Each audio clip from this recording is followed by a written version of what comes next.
you know. And so, but coming back to Jess, I think this is very, very serious because ultimately now, you know, there's risk. There's risk for her. She's having to put things in place. And I'm sorry, but it's not acceptable. Well, we've had two politicians murdered just recently, haven't we? David Amess and Joe Cox. So we don't want that, Carole. Why are we making this about Jess Phillips? This is not about Jess Phillips. It's the response to the explosion of press over grooming gangs that nobody wanted or needed. I'm very sorry that she's had threats, but all of us get threats every day on Twitter because of what we do and what we say.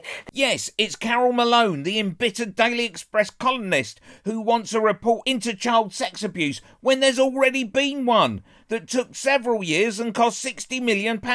When finished back in 2022, none of the report's recommendations were implemented by the party in power, the Tories. But as long as Carole can spout her bile, enraged with faux justification, that's all okay. This is not about Jess Phillips, and I find it appalling that Starmer has tried to deflect what this is really about, and what this is about two governments, Tories and Labour's inability, incapacity, no will to tackle this problem. And he's now deflecting it, and it's all become poor old Jess Phillips. No MP should have their lives threatened. I get that.